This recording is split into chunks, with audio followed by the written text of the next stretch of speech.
Yung isang magandang umaga sa inyo mga ka-master. Bali, meron lang akong ibabahaging konting tips pag sa mga DIY natin mga ka-master. About naman to sa mga pag-welding at pag-iingat sa mga gamit na katulad ng grinder. Kailangan natin lagi mag-ingat dyan mga ka-master. Kaya konting tips lang mga ka-master para maibayagi natin sa iba mga master. Yan mga master, kung nakikita nyo kung ano yan, ay yan ang benderan mga master. Para hindi tayo mahirapan mag-bend ng mga bakal na pang poste natin. Kung nakikita nyo yan, bali angle bar yan mga master na tinabas. At ayan, lagyan siya ng sukat para meron siyang pagsasabitan ng mga bakal na pang poste natin mga master. Ayan, kitang-kita nyo naman siguro.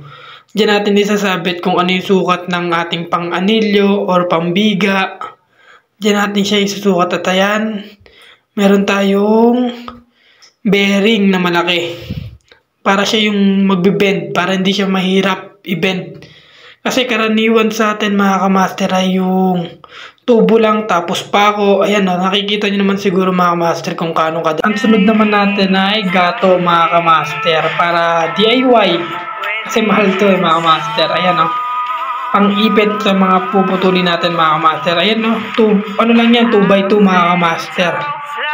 Ayan at ayan, bakal lang. Makabuo na siya ng gato mga master. Ang ipit para iwas disgrasya mga master. Tuloy-tuloy lang tayo sa panonood mga master. Madami tayong matututunan.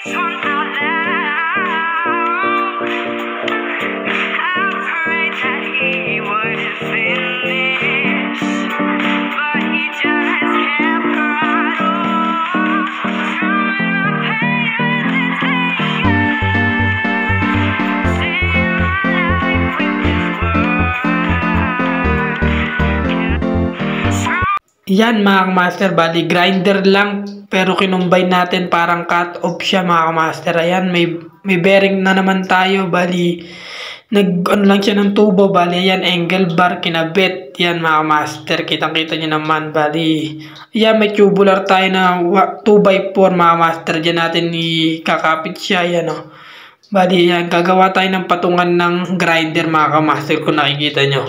At ayan, may mga flat bar. Diyan natin siya ikakapit yung, yan, pagkakapitan ng spring para hindi siya lumaro mga master. Para ibababa taas lang natin mga master siya yan.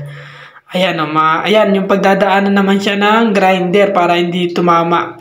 Para maingat tayo mga master. Double ingat lang mga master. Kung nakikita nyo, ayan nilalaro-laro na natin mga master. At bali naman yan, kung nakikita nyo yan mga master ay yung pagpapatungan natin ng bakal na puputulin natin mga master. At ayan binubuo na. Ayan, nakitang-kita nyo naman siguro kung paano gumawa. Parang cut off talaga siya mga master. Sobrang ingat. At yan naman, kung nakikita nyo mga master, ay yung mga pang padlock natin. DIY lang mga master. Kung nakikita nyo, ayan, may bakal siya, pati yung pinaglumaan na kadena and flat bar mga master. Ayan, tignan nyo lang yung bawat step, matututunan yan mga kamaster. At ito, napakatibay nitong lock na to mga kamaster. Kung budget mid lang, pasok na pasok to mga kamaster at matibay mga kamaster. Kitang-kita nyo naman, ayan, nililinis na para maganda ang pagkakagulong niyan mga kamaster. At ayan, nakakabit na nga. Ayan, tapos na mga master. Panoodin nyo lang mga master, tuloy-tuloy lang nyo tayo mga master. Madami tayong mapupulot na aral dito mga master sa ating video. At salamat sa mga pagsuporta nyo mga master sa mga video ko. Yan. Nakikita nyo, napaka-smooth naman talaga siya. Napakaganda. DIY lang pero pang bonggahan mga master, di ba? Ito mga master, para hindi kayo mahirapan mag 45. At mga pang tubo-tubo natin dyan pag nagko-combine sa tubular at tubo. Karamihan kasi nahihirapan dyan mga master. Kung nakikita nyo, napakaganda ng pagkakakombine nyan mga master. 45 na 45 mga master. Kaya tignan nyo lang yung video na to mga master. Madami tayong mapupulot na aral o talento mga master. Salamat.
At dito naman mga kamaster ay tubo naman mga master. Pagpo 45 ng tubo, dyan tayo masisira.